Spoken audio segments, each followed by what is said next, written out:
Okay, I think it's time to get started here. Welcome to our webinar of groundwater conservation and seawater intrusion risk.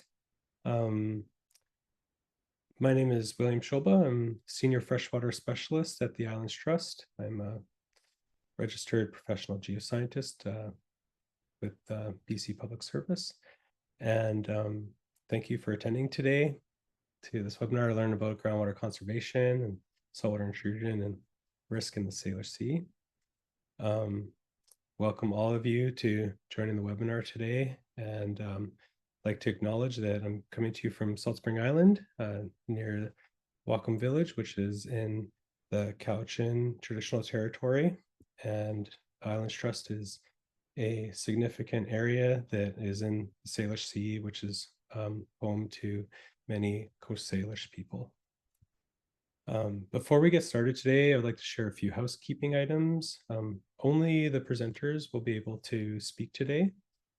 If you have any questions or comments, please put them in the Q&A chat box.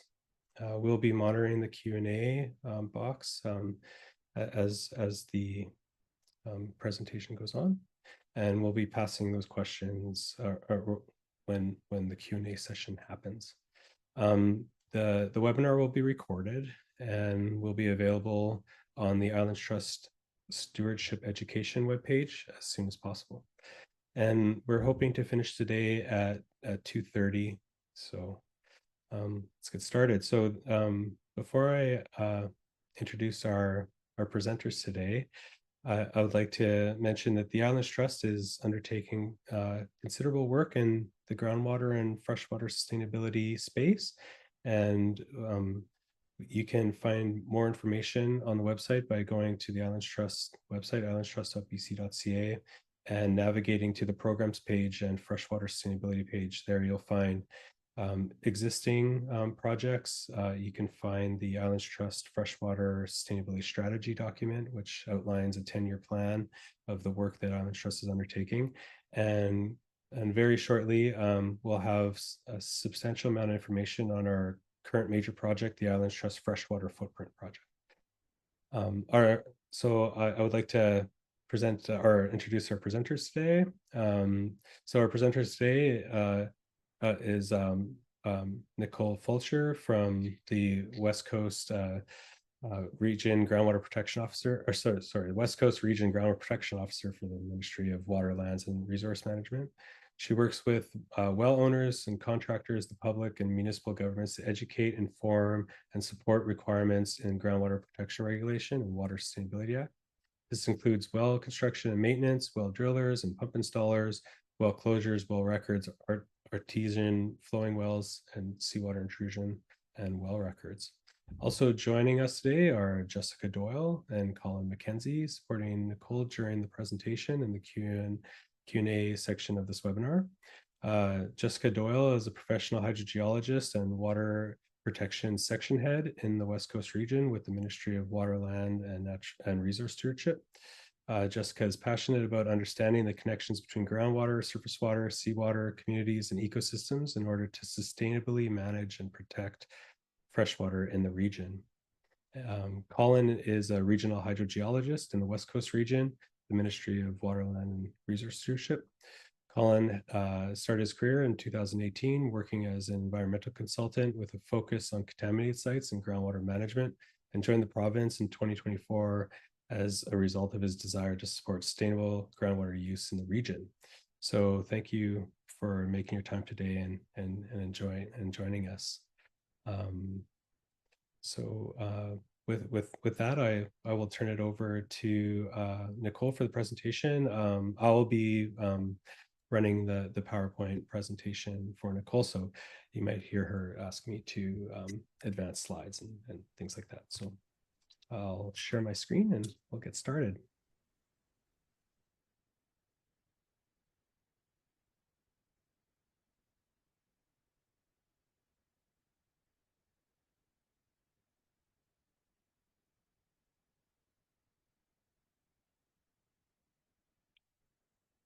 Okay, I'll get started here.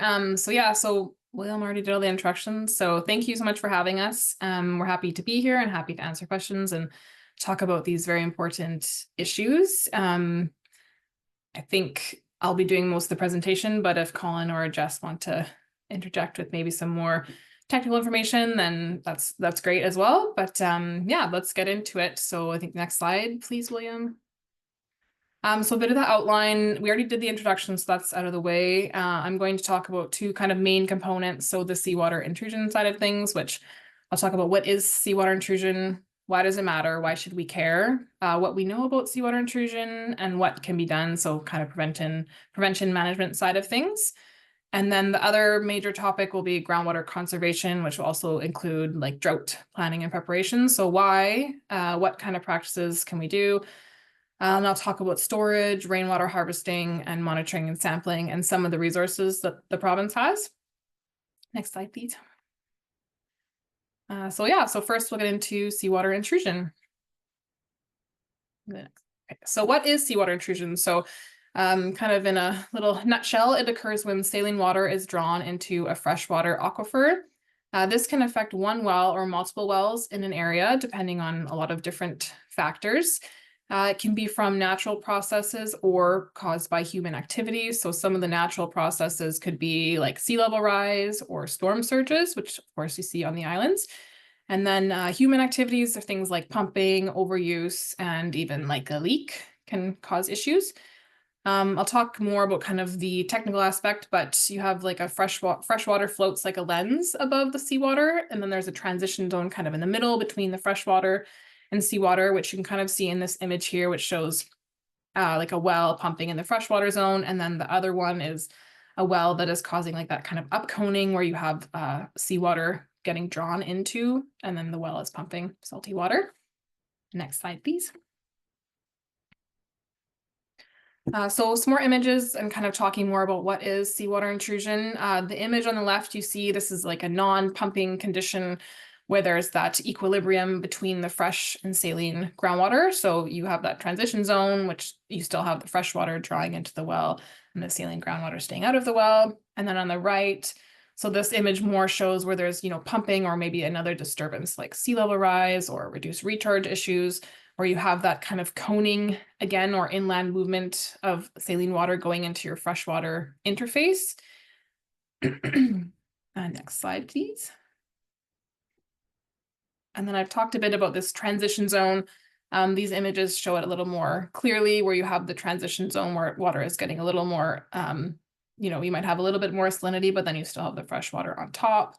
And then the right image kind of shows what you might see on more of an island situation where you have that layer, that kind of lens of fresh groundwater on top, and then the different transition zones. So as you can see, there's a late summer zone and then a winter zone. So this can kind of fluctuate depending on, groundwater availability and things like that. So it's always kind of can be changing and it's a little bit complex and complicated. So yeah, it's an interesting and complex issue. Next slide, please.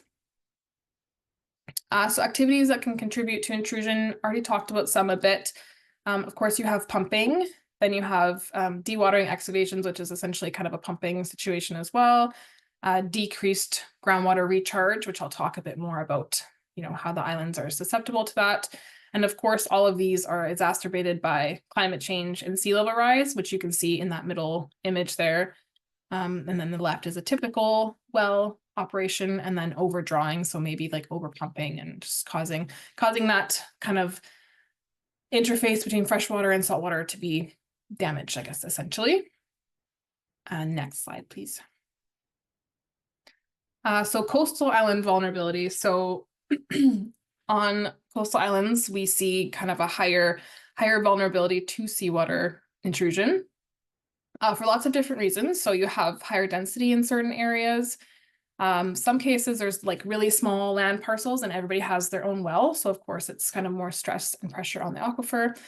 High volume of well users close to the coast, of course. Everyone wants to live close to the ocean because it's beautiful and tranquil, but comes with issues, of course. Higher risk of storm surges and floods, which I know we are starting to really see these increases in storms and major storms and just kind of climate change in general. Less recharge capacity. So on the islands, you don't always have a lot of space for groundwater to recharge. Maybe you're on like a little peninsula where there's just not a lot of capacity. Sea level rise, of course, which we talked about. And then bedrock aquifers are the higher risk, and a lot of the islands use bedrock aquifers for their drinking water and water needs. And then, of course, you have your increased seasonal use. So everyone wants to come on vacation on all these beautiful islands. So during probably the most vulnerable time when, we have drought and summer, then we get, a lot of influx of people coming and using groundwater resources. So that has a pressure on it as well. And also another kind of increased risk can be low to moderate slope. These images here, so the left is kind of like a natural, normal, good case scenario. And then the right, you see how a storm surge can cause salinization of the freshwater and also sea level rise. And then overpumping, I guess those are kind of wells that can show the coning of the saline water going into the freshwater area. Next slide, please. So why does seawater intrusion matter, and why should I or you care? So in the province, we are seeing more wells with seawater intrusion, and also, we're continuing to develop these areas. We're continuing to use groundwater, maybe even at a higher level, because with drought and climate change, our surface water sources are becoming less kind of reliable. So we're looking more at using groundwater. Climate change, of course, we're getting more impact and just kind of more unpredictability as well. So seawater intrusion does have impacts to well owners and operators, which I'll talk a bit more about in a bit. Seawater intrusion can be difficult and expensive to reverse. In some cases, your well might have to sit, you might have to truck water in. It can require additional monitoring and testing. So lots of factors that can play into costs and just overall inconvenience. It's a growing issue, as I mentioned. It's not improving. It's not, it's kind of like drought, right? It's just going to keep happening, and to what extent and when. So it's just one of those issues that we have to kind of manage and mitigate. There is a regulation and, excuse me, like requirements under the Water Sustainability Act for operation of a well to not cause seawater intrusion. So there's also the legal side of things.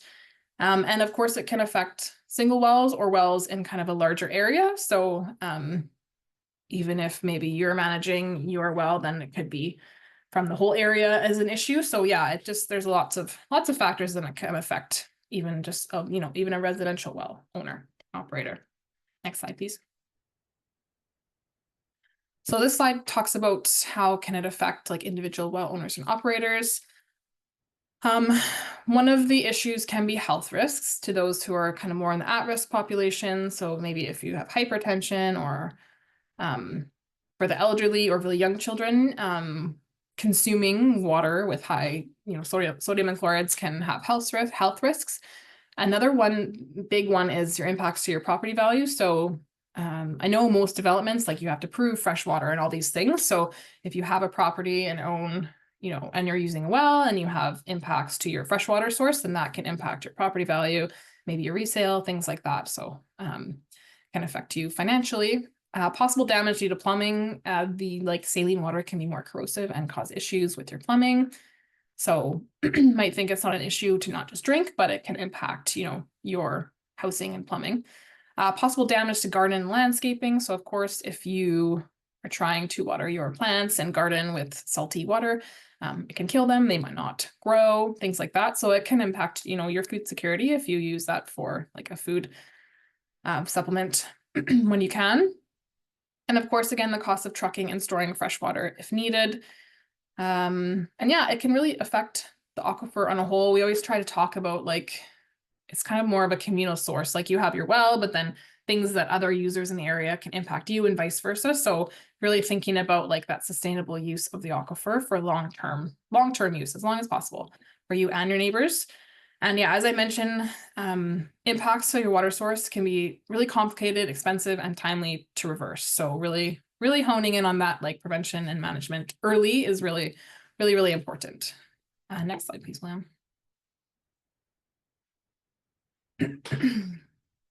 So I mentioned the impacts kind of on a health side of things. So this slide talks about that. So you have aesthetic objectives for chloride, sodium, and TDS, which basically is like, doesn't taste good anymore. And then there is a US EPA sodium advisory, again, for people at higher risk. And also there are challenges for water treatment systems when this happens. You know, every time you have to treat something, it's a different kind of filter or whatnot. So I'm not too sure. Island Health might know more about that, but yeah, it's challenging to treat seawater intrusion. So, and then that table on the right shows kind of typical concentrations of dissolved constituents of seawater, just for interest and to see kind of like how high it can be. Yeah, next slide, please. So what do we know? We know about higher risk areas or properties based on data that we receive. So this is from compliance files, licensing files, or from third parties.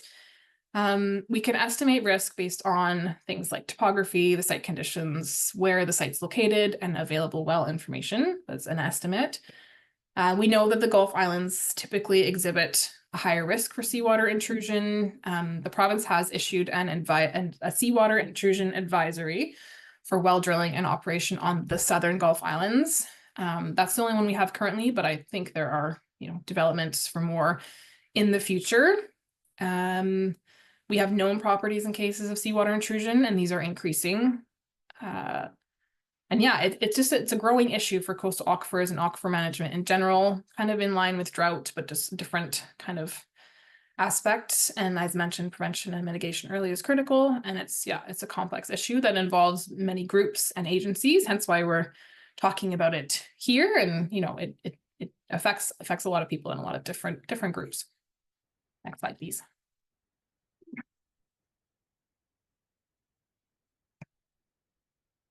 So resources, tools, and mapping. So these are resources and tools and things that the province has established or other groups have done. In terms of studies and reports, I'm sure there are other ones that have done, but these are, excuse me, the two that we have been kind of looking at lately. So the first was a risk of saltwater intrusion in coastal bedrock aquifers done in 2016 by Jeanette Klassen and Diana Allen. This is based on the Gulf Islands, so it doesn't cover all of the, you know, the island or coastal BC. So it's limited in kind of its spatial limitations. And I believe this is developed based on kind of mapping and well information and also known impacts. And then we have this newer 2021 report, which is a GIS modeling of seawater intrusion risk by Tim Savek and Mike Way. So this covers a broader area. So it covers all of the coastal BC areas, and it's kind of based on mapping, available information, topography, things like that, and also well information.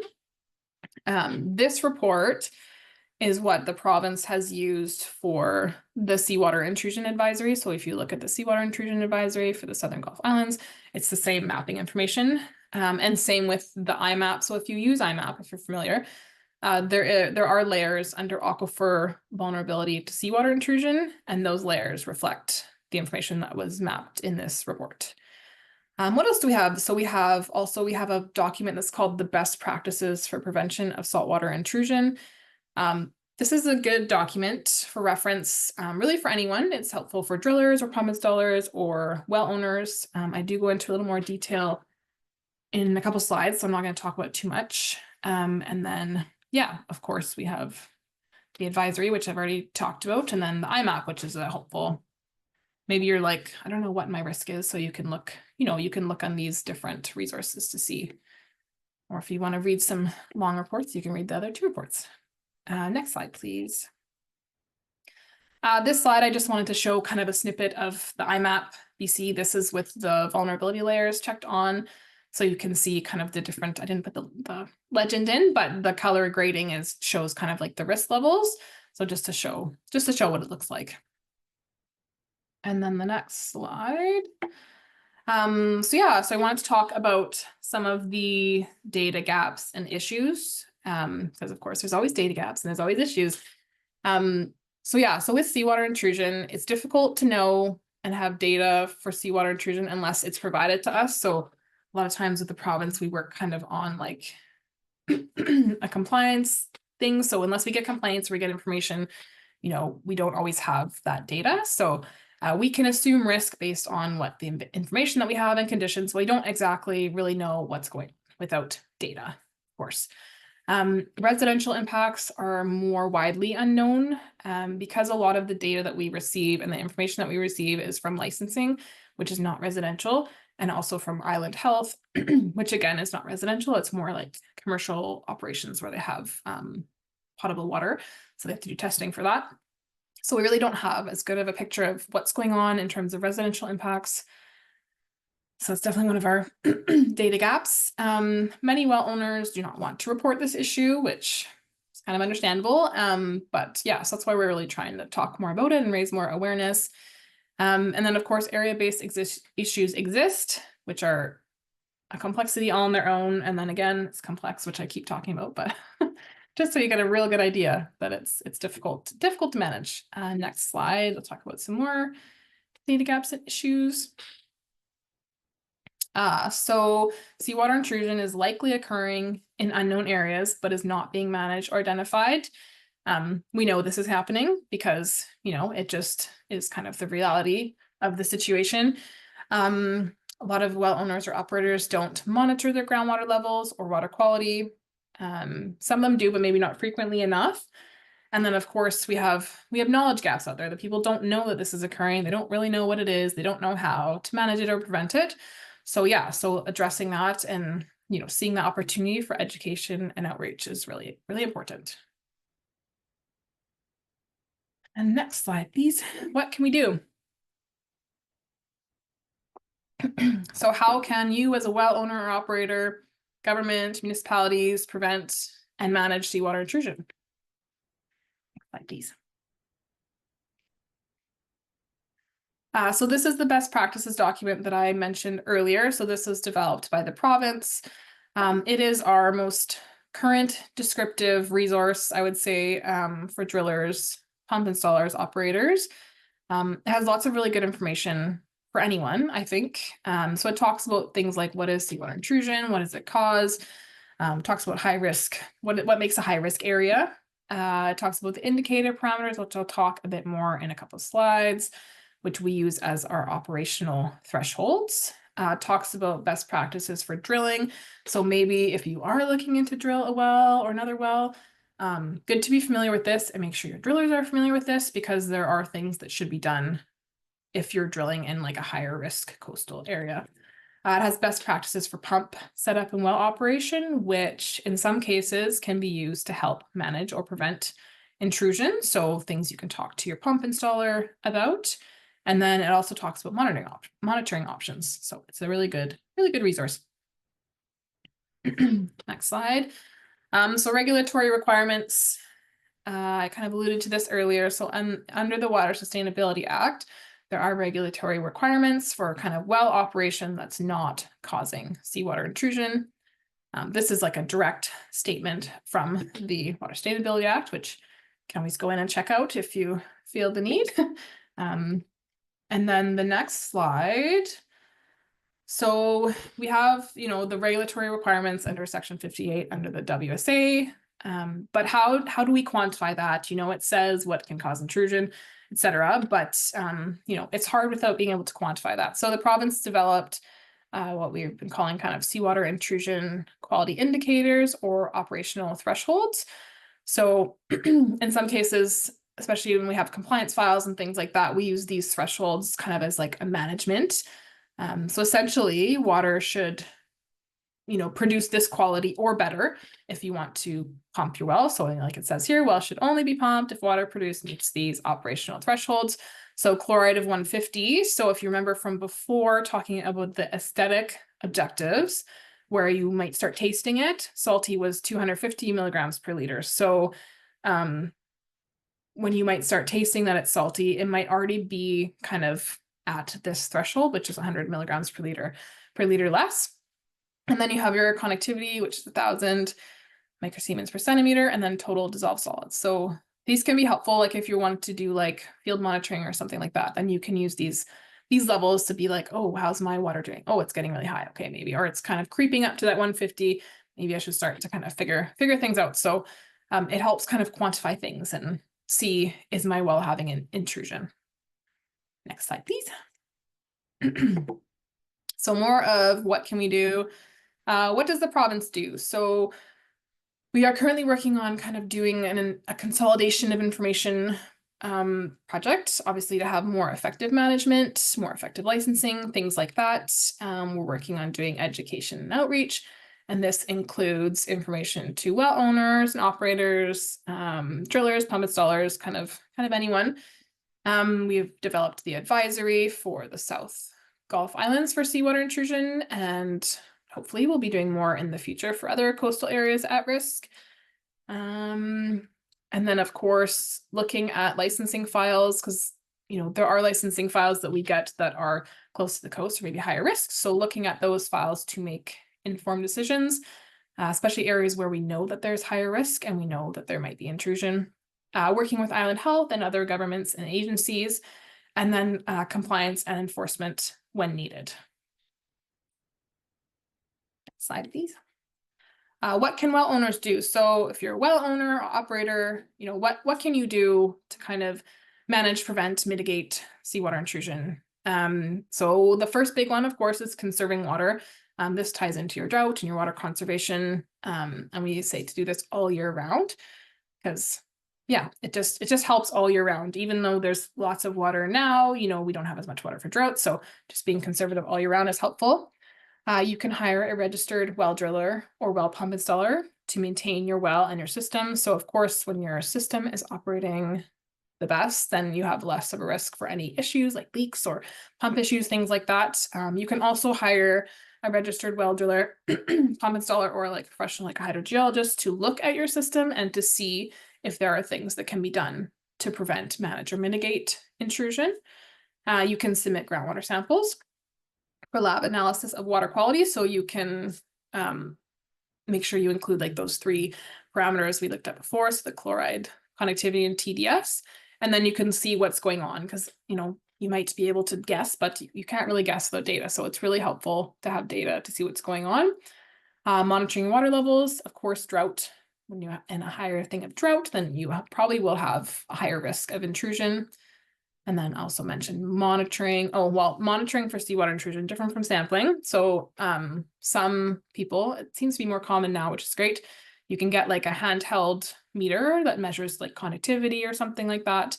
And you can just take samples. Usually the best is like untreated before you have any kind of filtration or anything, and just see kind of what it's reading compared to the operational threshold.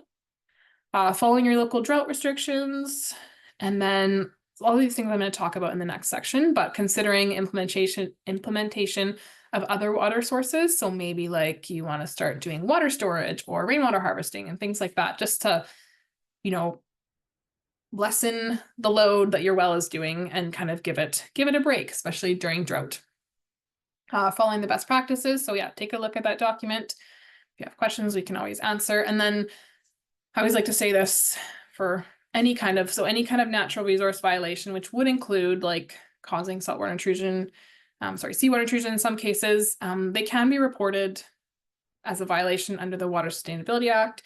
So I linked there, which is a direct link to make any reports to kind of like a complaint to reporting a violation. You can do this anonymously. So there's an option to do that if you're nervous about putting your name on it. But yeah, lots of things that can be done. Next page, please. And I will talk about what organizations and governments can do. So some of the things that an organization or like a municipal government or something can do is consider implementing bylaws or some kind of incentive that will support sustainable groundwater use. So things like requiring alternate sources, requiring storage. Maybe if there's like really high risk areas, you could require permits to drill new wells. So that would require, really looking at if a new well can support and if it will be, very prone to seawater intrusion. Using limits during drought. So conserving water during drought and requiring that. And then conservation incentives.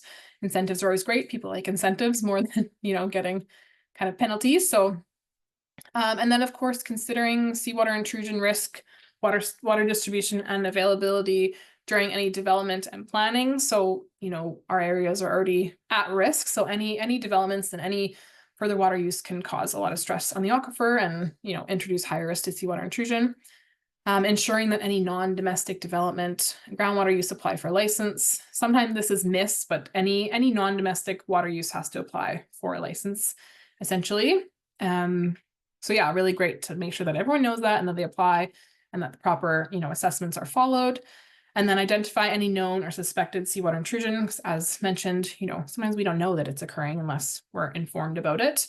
And then encouraging and supporting regional efforts and organizations. So I know, like on Gabriela, there's some water kind of organizations that contribute to water sustainability, as well as I think I've heard about Quadra. So supporting those groups is really great. And then again, I put the reporting any violations of the Water Sustainability Act, again, just for that. And then that's all for the seawater intrusion. William, do you want to do questions for that now, or do you want to finish the whole thing? I think we'll take questions at the end. Okay, sure. That sounds good. Oh, and sorry, just to jump in here. Sure. Yeah, feel free to provide your questions in the Q and answer. And yeah, Q&A, and then we'll take them at the end of the presentation. Thank you. Perfect. Okay, so we're going to talk about groundwater conservation and drought preparation. So it kind of ties into seawater intrusion as well, but I'll talk about, you know, a couple different things. So next, you can see on this picture, this is actually one of the girls in our group, and so she lives on Gabriel, I think, and so she recently installed like a potable water storage system. So these are pictures of her tanks. Next slide, please, William. So why do we want to conserve water, and why do we want to prepare for drought?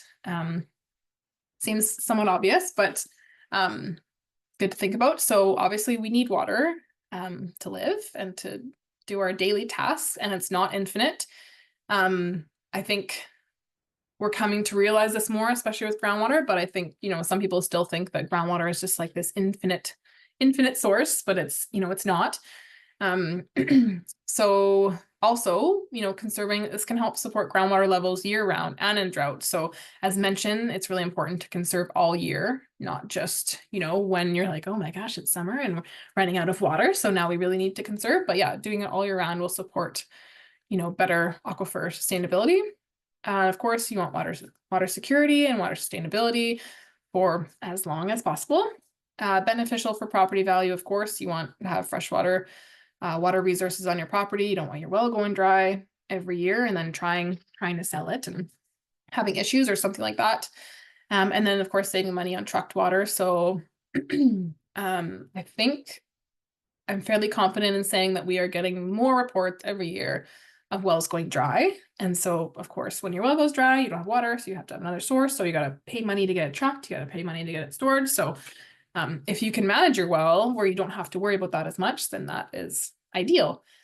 This image shows kind of, I trimmed it down to just the coast, but you can see like all the different regions in BC, and I also trimmed the dates down, but it shows you kind of the drought rating levels for the whole year, which is interesting. So this is our kind of coast, Vancouver Island area rating. So as you can see, last year we started creeping up in June, and then yeah, even into September, October, and I mean the year before, like it just fluctuates so much. So it kind of shows you like how things can change very quickly. And yeah, it's interesting. I have some links to these resources where you can look and see what the drought levels are and everything. So I'll talk about that a bit more after. Next slide, please. Conservation practices. So again, conserving year round. Another thing that's really important for drought and conservation is preparing for it before it happens. You don't want to be scrambling to find storage tanks and trucking water and all that stuff, you know, when you're really needing your water and it's the middle of summer and your well is dry. So yeah, so really planning for drought before it happens is really important and will save you lots of stress. and anxiety, and probably cost as well. Like maybe things are cheaper on the off season versus trying to buy tanks or something in summer, might be more.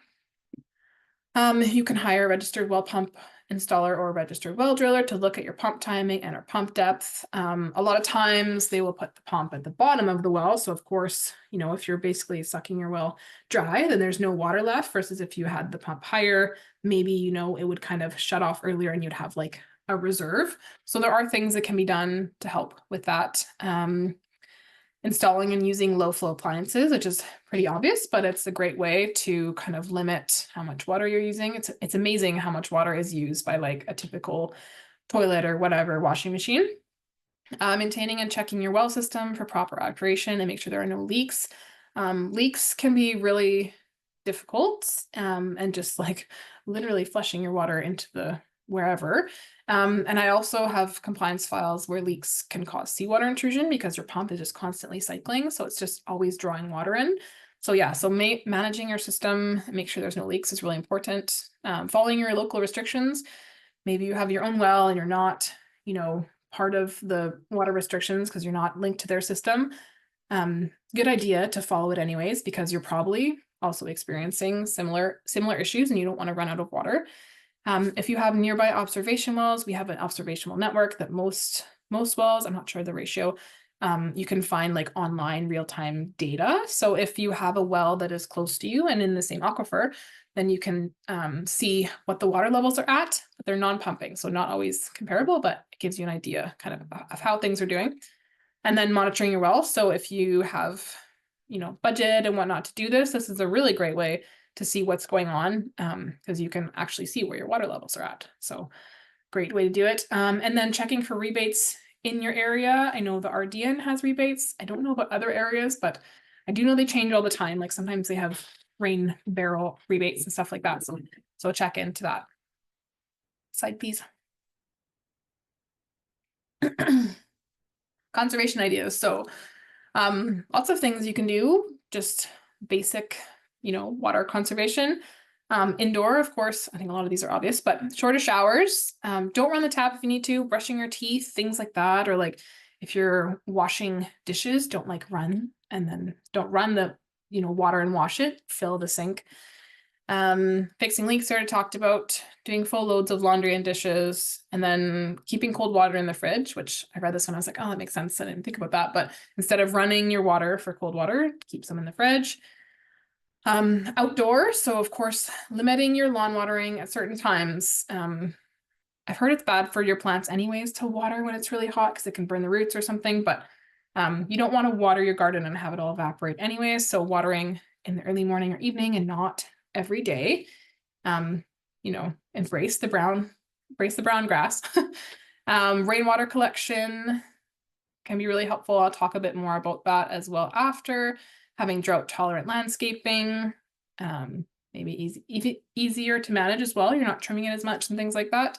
Efficient garden watering. So I know some people put in like different systems other than just like a sprinkler or something, maybe drip irrigation, things like that. Leaks, and then being mindful of hose and outdoor water use. I'm always the like lame mom in the summer. My kids are like, can we play in the sprinkler? I'm like, absolutely not. It's a drought. So yeah, just always thinking about those kinds of things is important. Next slide, please. So storage. Storage can be a really great way to supplement your well use during drought. And there's some different options for storage. So you can store water from your well during like winter time when your aquifer levels are much higher and groundwater levels are much higher to use during drought when everything is low. You can have them ready if you need trucked water. So maybe if you anticipate that your well is going to go dry, then you already have storage there for trucked water. You can use it for rainwater collection. Really, it just gives you a lot of flexibility and just can limit panic and stress for when things might go south. Next slide, please. Oh, there we go. Rainwater harvesting. So I'm not a professional in this by any means. I have linked some good resources in the next couple slides. One is from the RDN. They have like a really comprehensive, detailed rainwater harvesting document if you want to look at that if you're interested. But rainwater can be collected for potable or non-potable uses. It's not regulated in BC. Something you might need is like construction permits. So depending what you have to do and what you want to do, make sure you check with your local municipality on what you can do. We also really advise to consult or retain like a professional who knows what they're doing to see what to do, what's feasible, what are your options, how to do it, that kind of thing. Non-potable uses for rainwater. So you could use it for like outdoor watering. So maybe during the summer, you can use it to water your plants instead of using your well. Maybe cleaning instead of, using a pressure washer or something like that with well water. Indoor use, you could use it for things like toilets, washing clothes, any non-potable use. And yeah, it's important to do your research, ensure that your system and construction meets all the requirements, is safe and efficient. So if you're looking to use potable use, that requires like different infrastructure and treatment and things like that. So make sure if you're considering potable use that you follow all the proper procedures for that so that you're drinking safe water. Next slide, please. Monitoring and sampling. So I've talked about monitoring and sampling a little bit, but I wanted to kind of highlight it a bit more for this section. If you want to install, remove, basically anything from your well, including monitoring equipment, you have to hire a qualified professional. So like a registered well driller or pump installer or hydrogeologist. And this is to protect your well and the source. You can understand that if someone doesn't know what they're doing, they could be introducing contamination to your well and cause all kinds of issues. So make sure that this is done properly and by someone who's registered and qualified. The type of monitoring that you can do, this will depend on lots of things like what's your setup, what's your system, what do you need, and of course budget, because that limits a lot of things. You can monitor things like your water levels, and you can also monitor seawater intrusion indicators. So I talked already about doing like conductivity monitoring or something like that. There are meters that can be installed in the well for like conductivity monitoring, but definitely probably expensive. Why should you monitor? Well, you can identify like if you're looking for intrusion parameters, maybe use. So maybe you want to see what your water is doing. Maybe you want to see how low it is during drought or if it's about to go dry. It could probably also help identify things like leaks. So maybe you're like, I don't know why my water level is so low. We're not even really using it. What's going on? Maybe you have a leak, or maybe your pump is constantly cycling. And then of course, drought management needs and timing, and just a lot of great benefits for monitoring, because it's hard to know what to do if you don't know kind of what your well is doing, where it's at. So it gives you really, really great information on how better to manage it and have a more sustainable source. And of course, consulting with a professional is probably a good idea to see kind of what your best option is for what you have going on in the scenario. And then if you're trying to look at seawater intrusion or even just quality in general or impacts of drought and things like that, it's good to have baselines. So even doing it before you have these issues is a really good idea if you can. Next slide, please. So this is more of the drought resources. So I linked, the first one it's a dry well brochure. So it's a brochure to help like what to do if your well goes dry, what not to do if your well goes dry, and then also how like different things that you can do to prepare for drought.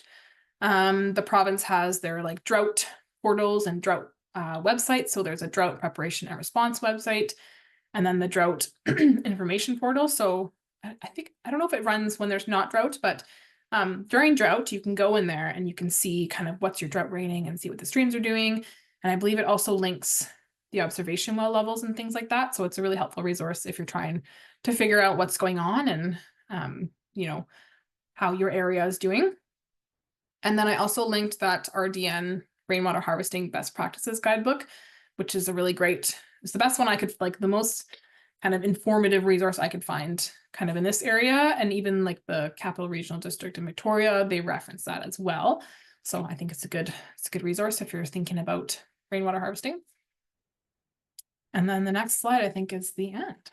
We can questions and discussion. And then our contact information is linked there as well. If you don't want to ask questions now and you want to email one of us or something like that, then that is great.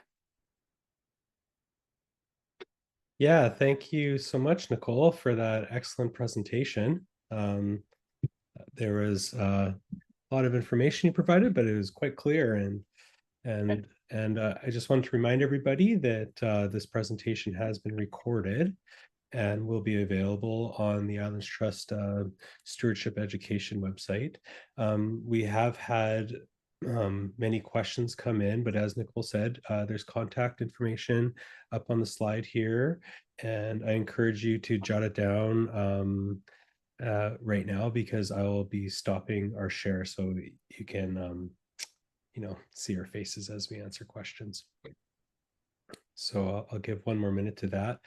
Yeah, we received a few dozen questions here, so I'll be triaging the questions and serving them up to the panelists, the panelists here.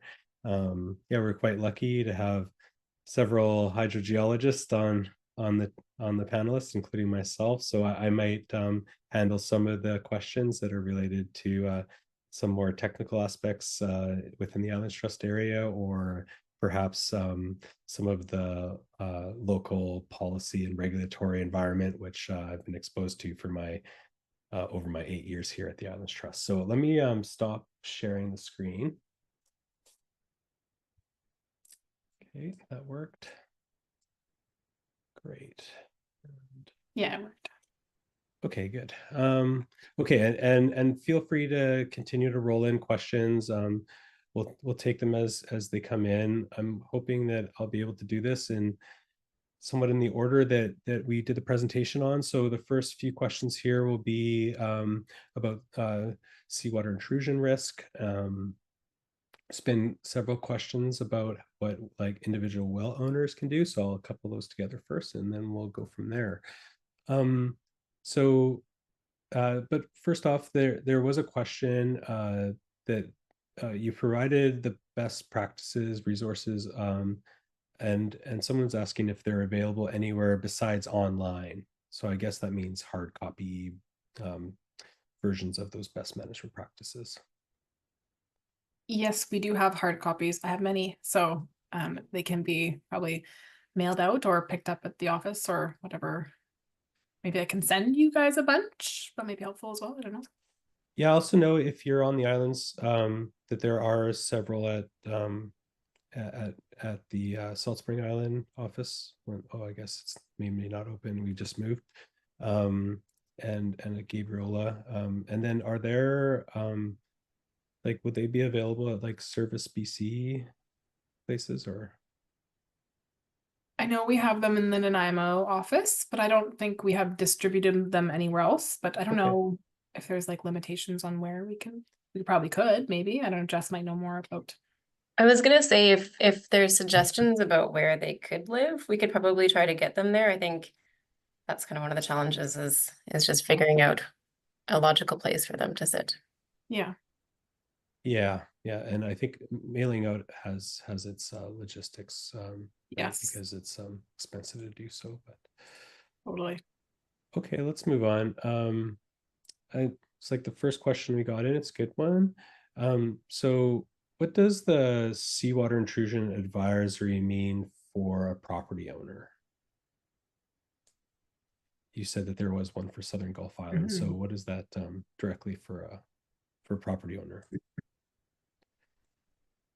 Yes, that is a good question. I'm just gonna pull it up here, so I'm not like speaking from memory here.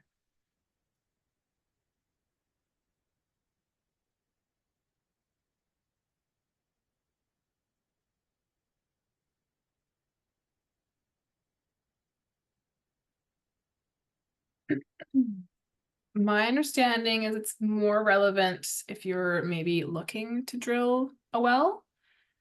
And more so if you're like a driller drilling wells in these areas. It's more of an awareness situation. So if you already own property there and have a well, it's good to know that there is an advisory going on and that you might be in a high risk location. And maybe say if you wanted to construct another well, that you definitely want to take a look at this and make sure that, you're constructing a well as far away from the coast as you possibly can, and that your drillers are doing what they need to be doing. Like, they should be monitoring for intrusion while they're drilling and things like that, and not drilling too deep. I'm just trying to read. Talks about well testing also. It does talk about operating a well, so it could be helpful if you are operating a well, to see kind of, it talks about a lot of similar things that are in the best practices and that I've talked about. But yeah, if you're in the Southern Gulf Islands in that advisory area, it'd be good to take a look at it and see, what might be relevant to you.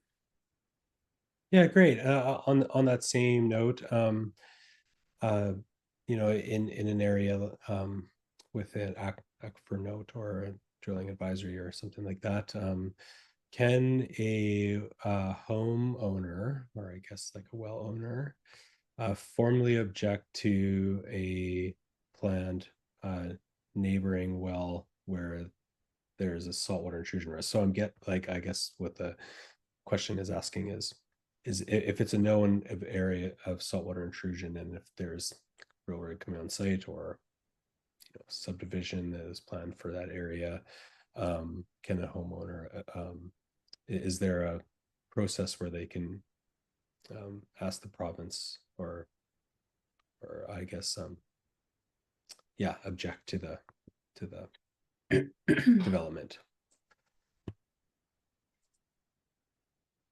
That's a good question. I was gonna say, and maybe Jess can speak more about this, if it's just a single domestic residential, I don't believe so, because it's not regulated under licensing, but perhaps like any kind of commercial development or something like that might be a different case, but Jess might know more about those processes. Yeah, I'm trying to think. I mean, if there's a license application, that will be a consideration. So, I can't think of, I mean, I guess it's section, is it 58, Nicole? Like, so a well can't be operated that's gonna, Yeah. cause seawater intrusion. So that clause is considered in an application. So, I mean, yeah, so if it's non-domestic, that will be a consideration in any decision. I think, people can also let us know through, there's a, I think we have a water authorizations inbox where people can say, hey, there's seawater intrusion areas. And again, it's one of these things, like, we don't know unless people can give us information to tell us. So if there's information available that lets us know, then that is another reason to be able to consider that. So I think there are avenues. Yeah, and also I want to mention, and Jessica, maybe you can correct me if I'm wrong here, that often the risk of seawater intrusion comes from the operation of a well, and during the drilling of a well, if there is seawater intrusion known in the drilling of the well, that the well can either be abandoned or changed to lower that risk or stop the seawater intrusion. So by just drilling a well in an area of known seawater intrusion risk, that won't inherently cause a risk to other users. It's the operation and the pumping of those wells that really can increase the risk of saltwater intrusion. And the nature of fractured bedrock aquifers, which is mostly in the Islands Trust area, that there can be seawater intrusion on one property and perhaps not on the other, due to the drilling and in different types of could be different geological unit that it interact with, or different fracture or something like that. So Definitely. yeah. And so this question is an interesting one. So I think you covered it, because as questions came in, but I'm going to kind of do a mosaic question here. So how does one determine if a property is known enough saltwater intrusion? So we talked about that you can have monitoring and laboratory analysis, and can look at mapping. And then someone else said, is there a way to self-publish one's water quality in GWells? And then someone else said, well, if you want us to do this, then where's the rebate for undertaking this work? And then I must say my question is in there. Why isn't chloride included in typical drinking water quality laboratory analysis?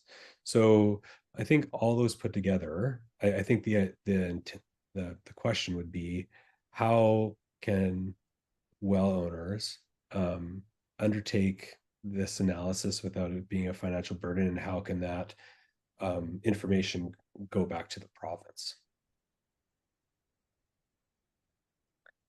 Lots of layers of questions there. Yeah. I mean, I think for a well owner,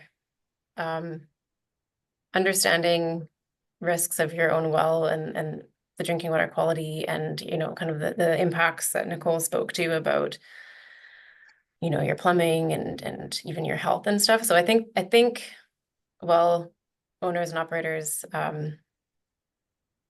there should be some sort of personal desire to care and want to know. And then as far as sharing with us, I mean, how does one do that? I mean, you can let us know through email. Yeah, it's a good question. For the rebates, I know the RDN, so I know maybe Gabriel is in the RDN and maybe that's it, but the Regional District of Nanaimo does have a rebate for water quality testing, so that does exist there. That's a good place to do that. And I think actually through the RDN, I can't remember. I think they might have just changed it. So I think if you do opt for that, then you are maybe consenting to, or you have the option to consent for that water quality data to be shared on the environmental management software. So that would be sharing it. So yeah, there could be future opportunities working with different levels of government to try to kind of maybe do that a bit more broadly. But currently, I think the RDN is kind of the only way that exists at the moment. Yeah, and I think that well, not the responsibility, but the opportunity, I think, does rest with the regional district when they have a drinking water and watershed protection service. Thetis Island, or Thetis Island, Couch and Valley Regional District has one as well, but I don't know if there's I don't think there's a program like the RDN has for testing. I do know that you have to you choose to opt in to share the data. And then someone just asked a question I saw come in. If you get your well tested, does it automatically go to the province or BIA? And it doesn't. It's private information, and it would be up to the well owner or whoever tested it to share that information if they will. So I think there's opportunity there, either through the regional district or perhaps through a partnership with the Islands Trust and the province to undertake more work in the space of trying to determine where there's actual saltwater intrusion happening. We're focused obviously more on determining the risk of that, because we can undertake that work through mapping. But yeah, let's continue. Can I just add one thing quickly, sure. William? Thanks, Colin. Yeah, you bet. Yeah, of course. Yeah, I just want to add that to any residents, like if you're looking at collecting samples yourself, and potentially at your own expense, that in order for kind of the results to be kind of useful, that following a kind of procedure of best practice is really important. So highly recommend talking to a professional or reviewing some of the available field guides on the provincial website, just to make sure that you're documenting what would need to be documented for those results to kind of be deemed valid. So just make sure that's a consideration before you potentially start spending money. Mm-hmm. And maybe time of the year to consider when you want to sample, because if you're sampling now, right, it's going to be much more optimistic and probably lower than, say, if you're sampling at the end of August or something like that. So usually you want to look at worst case scenario, which is always scary, but then you really know what's going on during drought. Yeah, it's a good segue to this next question. Can a well be recovered after seawater intrusion? And yeah, that's it. Yeah, I mean, maybe, or sorry, go ahead, Jess. No, you go ahead. I was just gonna say, I guess, like from experience working in some like I have some compliance files that I work on, where, you know, they experience intrusion, and through management and giving the well a break and things like that, you know, they can manage it, and they still have to do some trucking of water and things like that, but it definitely is possible. And it's one of those things where I was kind of like really hammering on the like early prevention, early identifying it, because, you know, if it's just kind of in the early stages and creeping up, it's much easier to manage, and maybe it will just kind of freshen up during the winter, and then you can manage it better in the summer. But Jess will probably have more technical kind of scripts than me. I mean, it's the challenge of seawater intrusion is that seawater is more dense than freshwater. And so when in those images that Nicole showed, where you kind of get like the doming up, or the seawater kind of coming up into the drawdown. So once you kind of sometimes, once these pathways are kind of created, it can be difficult to reverse them. And that's kind of been the case where Nicole's talking about, like, when it's been kind of prolonged and developed, like you really kind of like created those pathways. And that's when it gets trickier to reverse, not impossible, but just harder. And so, yeah, in the best management practices, it really talks about, you know, if you're starting to see signs or increased elevations of these indicator parameters, maybe it's how you use your well or when you use your well, that can really kind of help to minimize those impacts. Thanks. Yeah, and then to that, I mean, I think this might be, it's not a rhetorical question, but I think I can understand the answer. Is it possible to have seawater intrusion be pinpointed to find out where the violation is occurring? I mean, sometimes. So sometimes it's the, you know, deepest, like, you know, if there's a big water user that's deep, and it could be attributed. I mean, where it gets challenging and tricky, and Nicole alluded it to, is where you have areas where you have multiple water users, and it's kind of becomes a bit of a cumulative effects, right? Everyone's drawing from the aquifer. They're all, you know, bringing the gradients in, and it can be a lot trickier in those cases. But definitely there are cases where, you know, one user can really make all the difference, or one leak even can make all the difference. Yeah, I've seen in the Islands Trust area one leak really caused a big challenge to seawater intrusion. Again, because as Nicole's saying, when a well is pumping, there's the water level within that well is being brought down, and then that depression cone, if it's held there for long periods of time, it'll start to draw in water more and more from further reaches in the aquifer. And like Jessica was saying, once the seawater gets into a fracture, it's very stubborn because it's denser than the freshwater, and then it takes a lot for that freshwater to move that out. Also, if you want to just do this experiment, just go to the ocean and just take like one drop of seawater, put it into one whole glass of fresh water, and you'll see how persistent salt is. So a little bit of seawater can impact vast quantities of fresh water.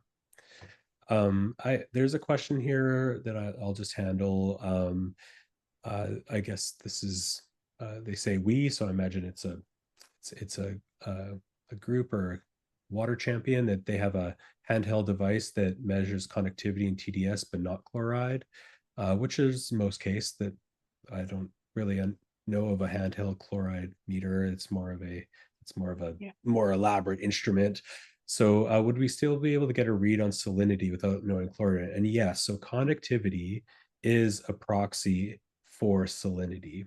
So if your conductivity is elevated, what's the threshold of conductivity? 1,000 microsiemens. Yeah, so if it's above 1,000, which is a total dissolved solid between 750 and 1,000, then it's at risk of having salinity.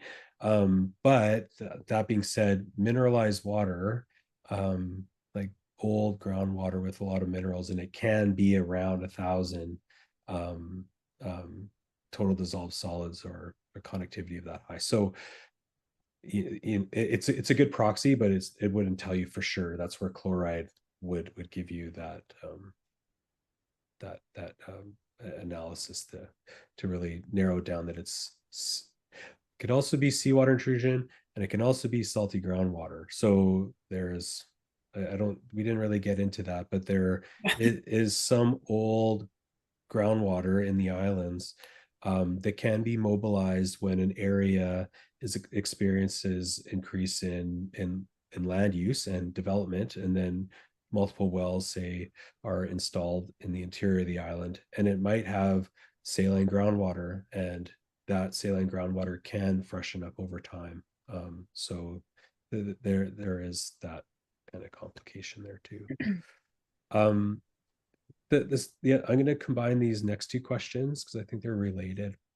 Can I quickly jump in, William? Oh yeah, just sure. on Thanks, that, Colin. Appreciate it. Yeah, of course. Sorry to interrupt. So just on that topic of like handheld chloride tests, there are test strips you can get that are not horribly expensive. Quantab test strips, they're single use, and be really careful not to get any water in these in the bottles, otherwise you'll kind of ruin all test strips. But that's a relatively inexpensive manual test for chloride concentration if people are interested. Yeah, thank you. Totally forgot about those quantabs. Yeah, that's great. Actually, that's a really, really good point. Because handheld conductivity instruments are quite expensive and in calibration, and they're complicated, but the quantabs aren't at all. Yeah. Just quickly looking, I think like a 40 strip container, I mean, it's still about $100. But because it's single use, you could check worst case, like Nicole mentioned, like if you're checking during drought times, you could get a pretty quick indication. And if you're able to share them with neighbors, Yeah, potential thank option. you. Yeah, that's great. So yeah, this is good because I as a regulator in this space, I always think about drilling authorizations, which we don't have. And so one question is how many wells are being drilled along the coast? And the other one is how much control does Islands Trust or the province have with giving permission to the number of wells being advanced into an aquifer along the coast? So maybe a question for Jessica. Yeah. I mean, yeah, so currently, I mean, we don't have any regulations in place that prevents people from drilling wells. There are provisions in the Act, in the Water Sustainability Act, that could require like drilling authorizations, as William mentioned, but those currently aren't in place. And so those would require some sort of approval or authorization process before drilling. And because they're not developed, there could be all sorts of caveats around that in certain areas or certain criteria, et cetera. So I can't maybe speak if there's local government opportunity there, like if there's like bylaws or such that could be put in place, or planning and zoning considerations. So I'm not totally sure what the opportunity is there for the trust or local governments. And then of course we have the licensing too. So domestic wells, like we don't license those, but say if there's like someone who wanted to drill a well for like commercial operation or something like that, then they'd have to apply for a license before they can use the well. So before they can actually use the water. So there's that, but that the province, manages for non-domestic use.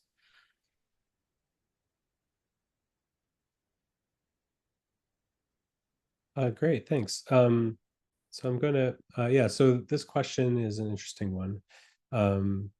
So if there's water districts that restrict the use of they restrict water just for indoor use, but other water districts, say within the same island, allow for watering gardens and outdoor use, even during drought. Can the provincial government mandate, say, a water district or regional district who owns a small water system in their water use policies.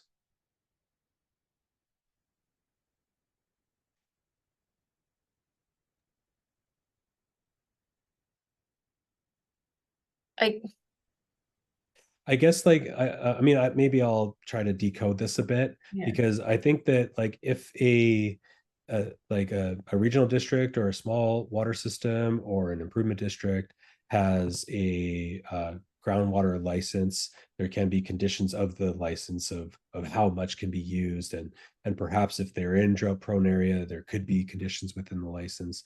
But say if they have an annual license, and is there a and I guess outside, maybe we could speak about curtailment during drought, but I think this is related more to the policies in which that water is being used. Is that solely up to the water provider, or does the province have a say in the policies in which that water gets distributed to its users? I think is kind of the question is getting at. Okay, I'll try best to answer this. Yeah, sure. Thanks. With recognition that we're not super like deep into the authorization space. Yeah.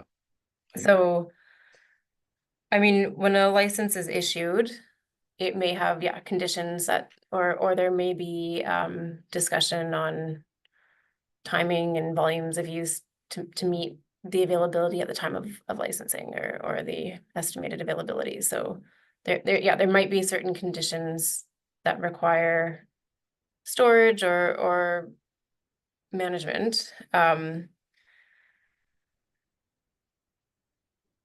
Then, you know, the operators, like a water operator needs to try to maintain. So, you know, like an operator should have some awareness of how much water they have in storage. So, you know, if that's surface water and they have storage, or availability in a stream, or if it's groundwater, you know, storage is in like how much available head do you have, and how do you distribute to maintain enough water for the drought season. So like there's a need to kind of have some awareness on how to conserve in order to ensure that you can supply throughout the drought season. So that's, I think, kind of on an operator, but also the province does have tools like temporary protection orders that if during times of scarcity the flows in certain streams are not enough to keep fish alive. So there's different sections and different kind of triggers.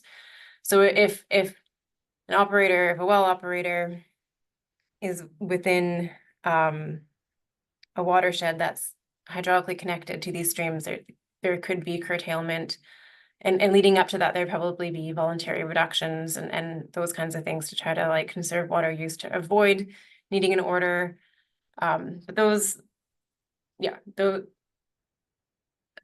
those are kind of when that could happen. I'm not sure I'm answering that super well, but we want to conserve voluntarily and through good management practices before getting there.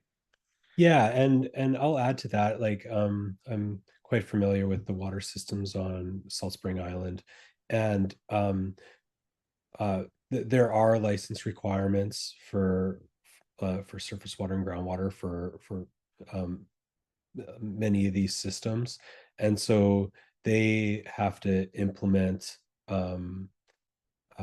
their own conservation methods and levels to ensure that they don't impact their license. And I know like a large one is North Salt Spring Waterworks District, and I know it's a lake, but it's a good proxy that they have certain license requirements of how much water they can withdraw from the lake and at what time of the season, and they have worked with the province to make these conservation levels so they don't impact their license, and that's occurred like, you know, across water systems. So yeah, I think that there's a collaborative approach there on kind of a regulatory collaborative approach, because the water systems of course don't want to impact their water license.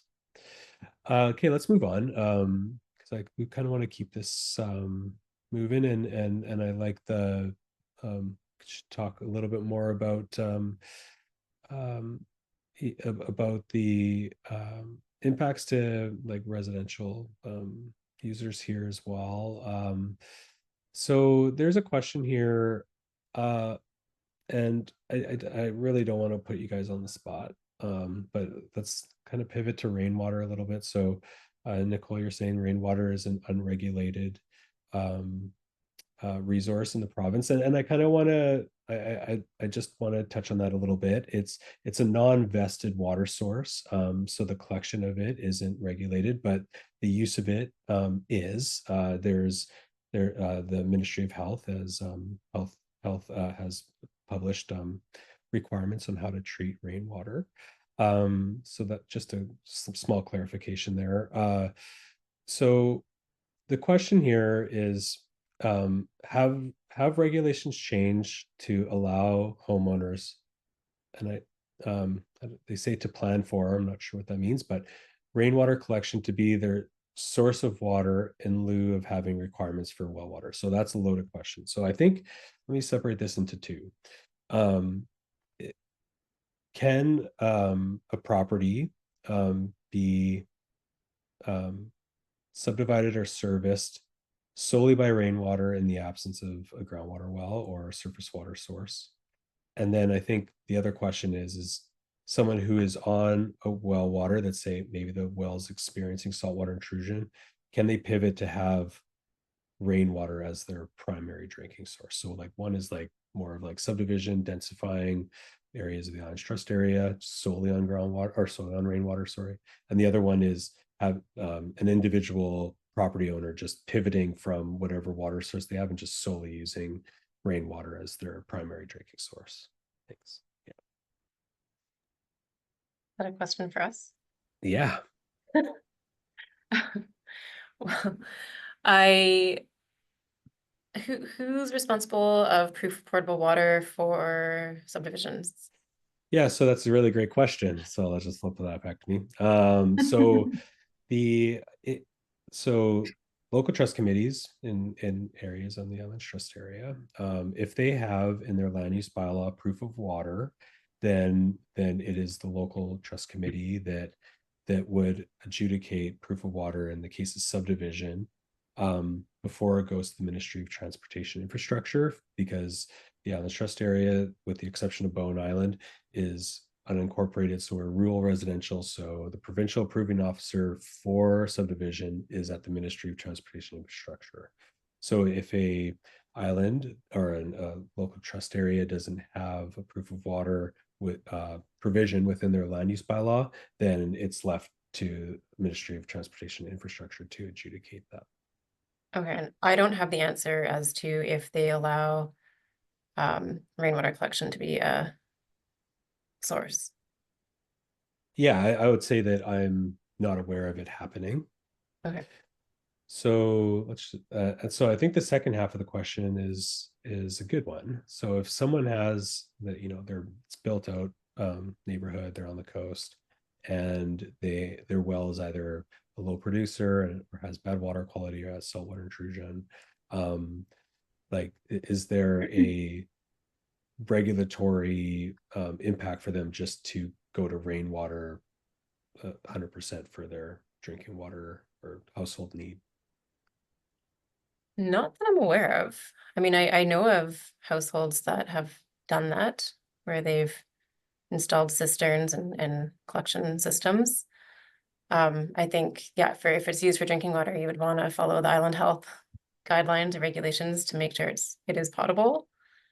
But yeah,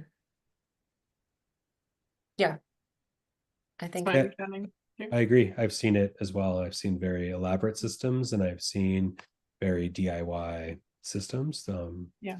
I think at that point, like even if you have a groundwater well, and if you're the owner of that well, and if it's a single family domestic household, it's your responsibility to have safe drinking water and upkeep your treatment system. I will say on top of that, if you have, so say your well is like, contaminated with seawater and you're like, I'm not going to use this, and maybe forever. There are requirements under the groundwater protection regulation that if you're not using well for 10 years, you're supposed to decommission it. So especially when there is intrusion, it's a good idea because it can be like a conduit in the well. So something to think about if you know that you're not going to be using your well anymore. Yeah, that's a great point. Thank you. So I think this is maybe leading to some observational well data interpretation. Do we know if our aquifers actually become full? That is, do we know if our aquifers reach maximum capacity every winter?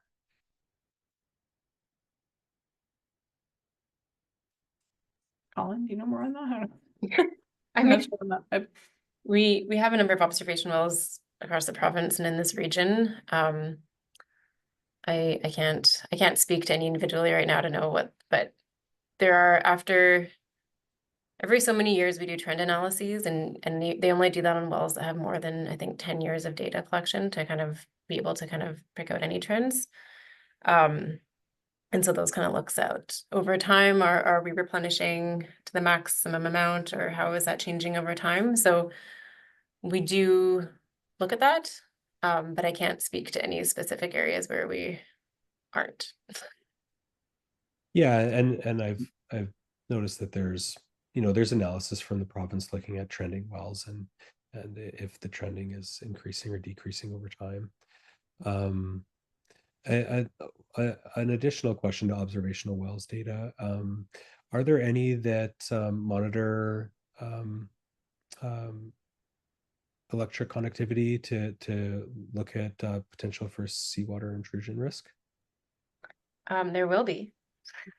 So we've recently just purchased, I think, 3 conductivity loggers that we're just kind of in the process of deciding which provincial groundwater observation wells we will install them in. We've been doing connectivity profiles in some of the observation wells also to see kind of where the observation wells are at in terms of possible, intrusion or connectivity also. Yeah, interesting. Yeah.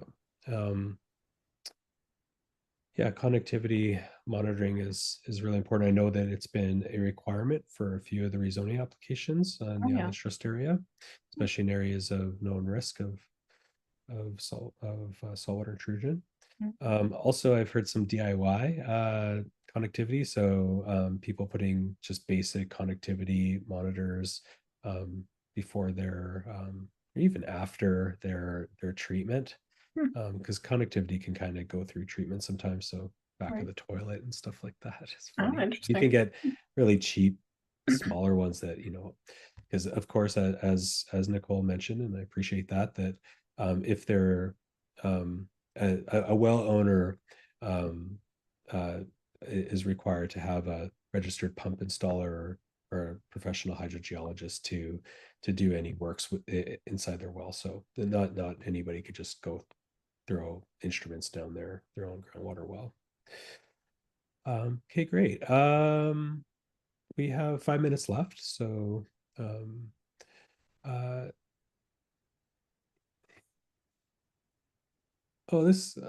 some of these are more like water resource questions, like how much water should be set aside for fire suppression, given increasing fire risk due to climate change. So I know on the Islands Trust side, when we have a rezoning application, say for multifamily housing, that fire suppression is an important part of that equation, and it's part of their water calculations when they're looking at a water license application. But do you have anything more to add to that, maybe on the domestic side? I mean, I guess that would be a good consideration if you were to switch all the way to rainwater collection, or something to think about, I guess.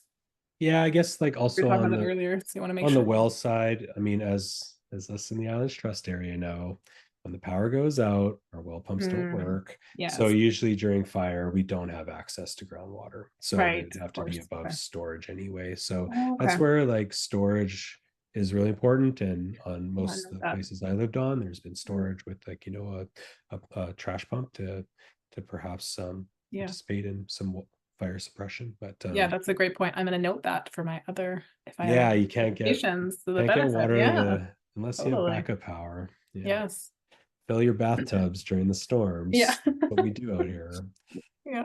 And to that point, it's just like a basic question. Any recommendations on water storage for like ponds for water storage? But yeah, it's more of a water resource landscape. I don't know what the question is here, is like if ponds can be used as water storage for potable water or not. But I think those are, those yeah, they can get interesting quickly. I mean, you don't yeah. want to create unauthorized dams on properties, and you don't want to get into the debacle of dugouts, and if they're like, there's Yeah. important considerations in that. Yeah, definitely. I'll take this one, and you guys can jump in here if you think that I'm going off base here. So, is fracking allowed in the Gulf Islands? And I'll say that almost every time a groundwater well is drilled, that high pressure water is used, and that's called hydraulic fracturing, and that happens a lot. And sometimes when wells are trying to be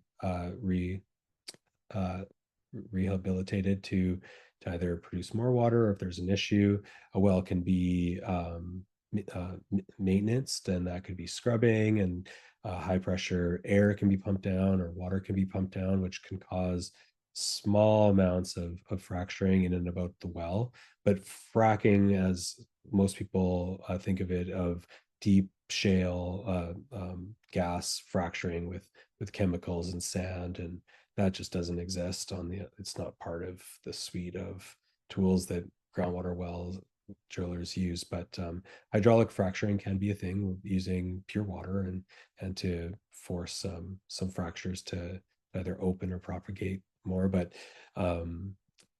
even in large scale fracturing, that the propagation of fractures are not far at all. And so the hydraulic fracturing in for water wells in the Islands Trust area is likely going to propagate a meter or so from the well bore. But I don't know if you guys want to add to that at all. I have something to add, not as technical, but I was just remembering from reading the advisory. So when it talks about best practices for drilling, it advises to avoid technologies like hydrofracturing within 100 meters. I think maybe because it can cause more issues, but just something to note that I know was in our advisories. Yeah, and you mean the advisory for seawater? Yeah, it's I think that the fear is connecting fractures together. Yeah, right? totally. So yeah. one that's if you have a fresh well and you want to rehabilitate it, and if you try hydraulic fracturing, it may interact with a fracture that has seawater just sitting in it even. So yeah, that's a good point.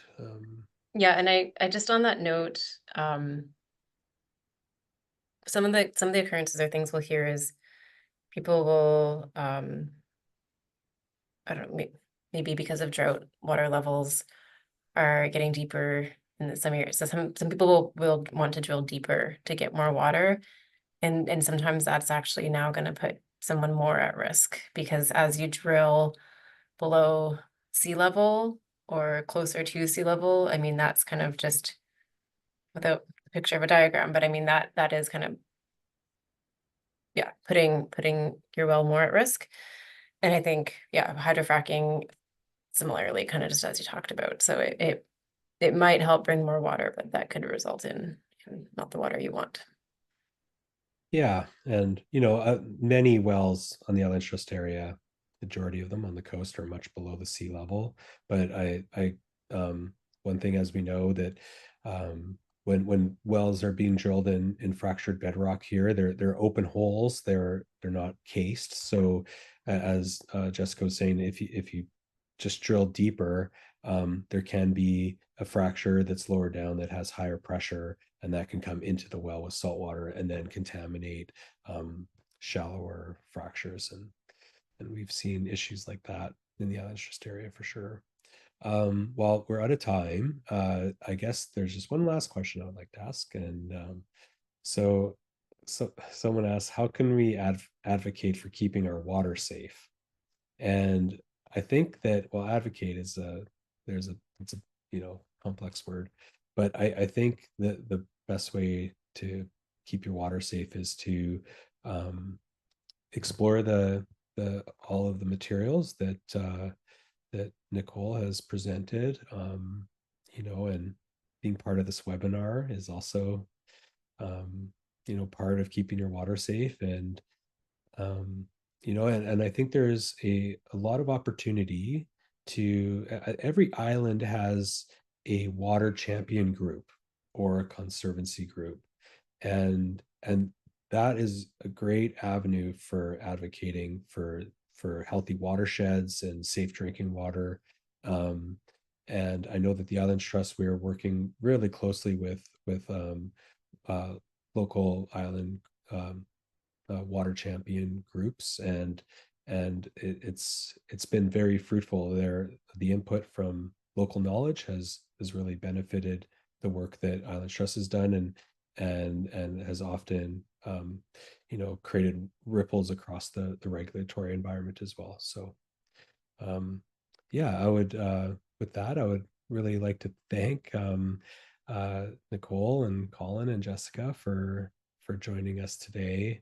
Such a treat to have amazing provincial staff working and coordinating in cooperative way with the Islands Trust. It's been really great information, and I know that the attendees have been enjoying it from the comments that have been flooding in. So is there anything else that you folks would like to add? I don't think so. Thank you, I guess. Yeah, I was just gonna say there was lots of questions, so any that Yeah. didn't weren't asked formally, just reiterate, please send a note. Happy to answer those offline directly via email. So please don't hesitate to reach out, and thank you.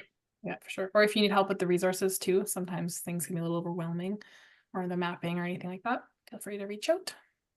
Sure, yeah, and if you missed the emails from the presenters today, they'll be associated with the materials that we'll be putting out. This recording of this webinar, as well as the presentation. And if you'd like to contact me, it's simple: freshwater@islandstrust.bc.ca, and you can get a hold of me that way. So with that, thank you so much, and thank you for everybody for attending. This has been a great webinar. Thanks, William and Islands Trust for giving us the opportunity to present and share knowledge. So Yeah, thank you. you. And thanks, Nicole, for doing it for us. No problem. Take care. Hi, everyone.